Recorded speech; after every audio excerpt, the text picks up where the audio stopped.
Bien, hablaremos esta noche de supersticiones dentro del cristianismo. Ajá. Entre los siglos XI y XIV, los clérigos cristianos de las iglesias europeas tenían una preocupación. Tenían muchas, pero señalaremos esta. La cuestión ya no era condenar, como en el pasado, la supervivencia del antiguo paganismo.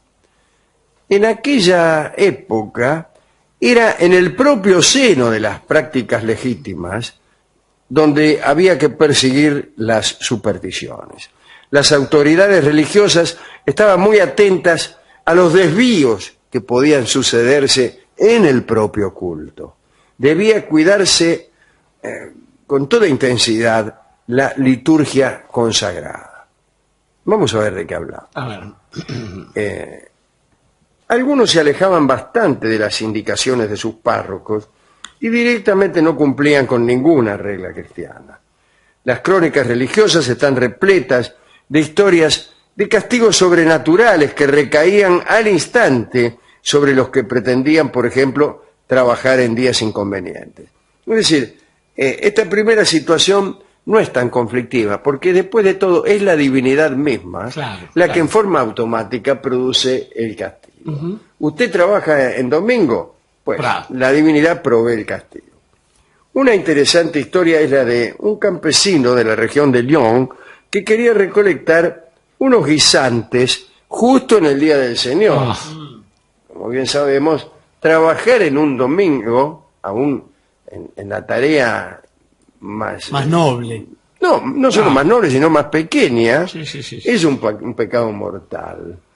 Bueno, este muchacho quiso recolectar unos guisantes y la mano se le quedó pegada a la chancha. Ahí tenés. Uy. Ahí tenés. Se le quedó pegada la mano al guisante. Y así estuvo 2 días instalado junto al arbusto que no lo dejaba marcharse. Entonces este hombre desesperado decidió arrancar la planta de raíz, que es lo primero que a uno se le ocurre sin necesidad de llegar a la desesperación. Y tardar 2 días en hacerlo. Y pegada como le había quedado, marchó a la iglesia para ver si con un rezo conseguía desprendérsela. Bueno, confesó su pecado de trabajo dominical y la planta cayó de su palma. Es decir, que en aquellos años la divinidad estaba atenta para castigar y también para perdonar.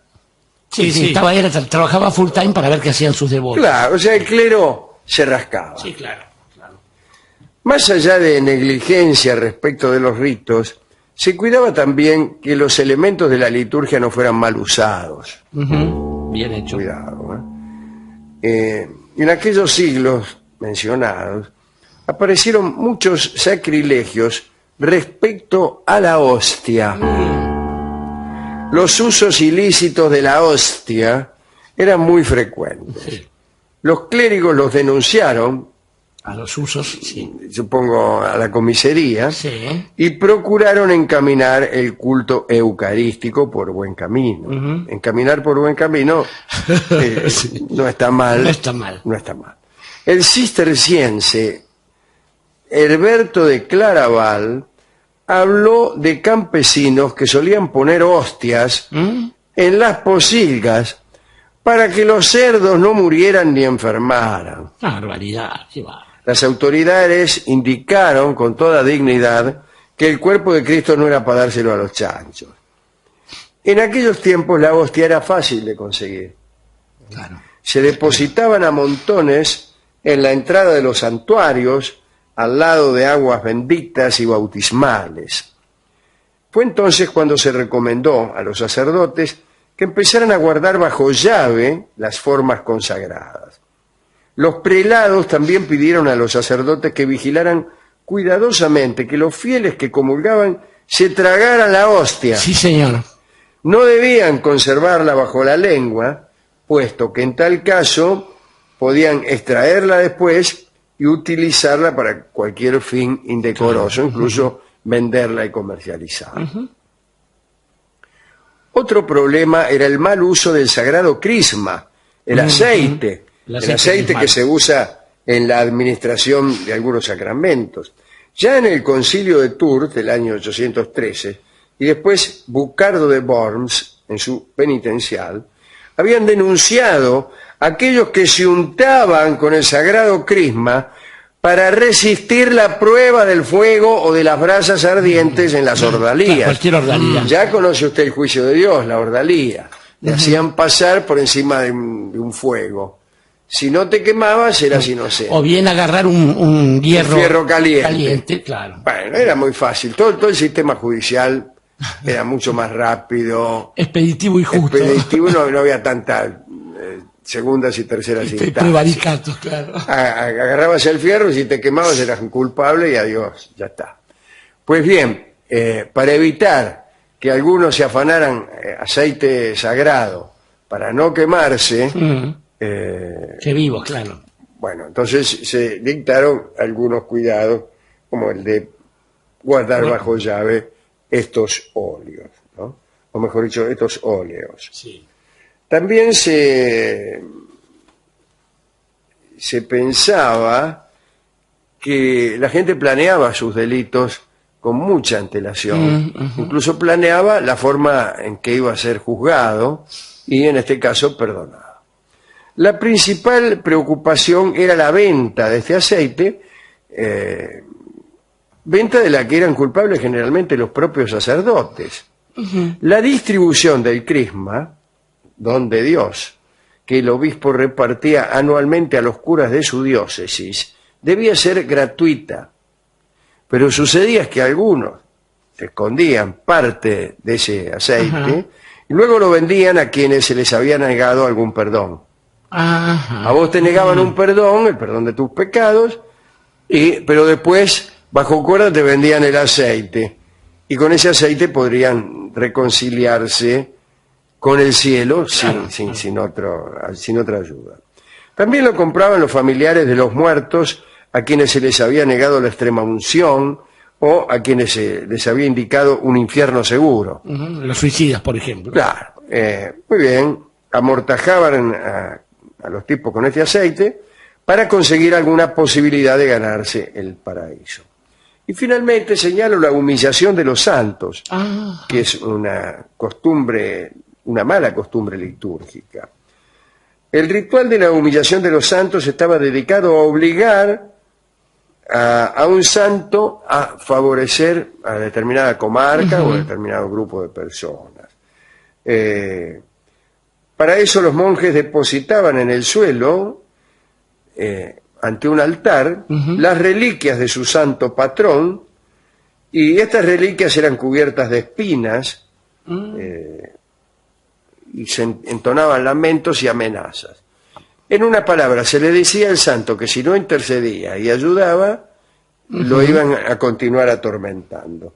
Y la función de ese ritual era naturalmente obligar al pobre santo a interceder ante Dios en favor de sus servidores. Una extorsión, verdaderamente. Una extorsión.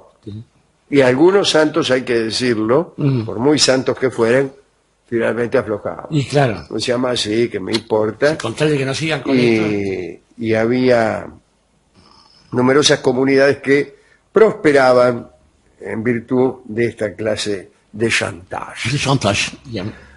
Digamos, para terminar, que en 1274 el segundo concilio de Lyon condenó como abuso y ausencia de devoción aquella costumbre de conseguir ayuda milagrosa merced al zamarreo de un santo. Claro. Y desde entonces, gracias a esta intervención conciliar, los santos no fueron sometidos a esta humillación e indignidad. Quiere decir que estamos mucho mejor que antes. Sí, claro. Hay cosas que ya no pasan, por suerte. Bueno, no sé, pasan Afanarse agua bendita. Ahora, me imagino que lo harían más fácil. Sí. En los tiempos menos creyentes no necesitan robar el agua bendita. Pero No. Agarran agua de cualquier naturaleza, ya que no creen en el agua bendita, y se la venden a algún gil. Y terminó, ya está, terminó la historia. Más bien, o sea, aquel que comerse con esas cosas claramente es un no creyente. Luego, ¿para qué precisa que el objeto sea aquel de los que creen? Claro.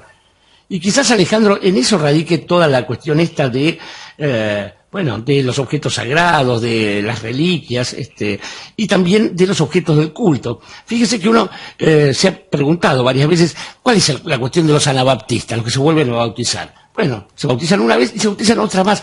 Es muy probable que en esto, en la palabra y la voluntad del Señor, no esté. Es muy probable que tenga que ver simplemente con disputas de la tierra. El Cristo supo decir en su momento, en esa situación extrema, allí frente a Pilatos, que su reino no era de este mundo, que al César había que darle lo que le correspondía al César y a Dios lo que le correspondía a Dios. Pero no hay caso, no lo escuchaban al hombre. Y no hay caso, y pasan los siglos y se reúnen. A mí siempre me impresiona desde el Concilio de Nicea este tipo de historias. Se reúnen para ver cuál era la palabra del Señor. El Señor había dicho lo que había podido en el tiempo en que lo dejaron hablar. Claro. Pero se resolvía por votación. Es raro que una institución tan marcadamente jerárquica como la Santa Madre Iglesia resuelva democráticamente esto.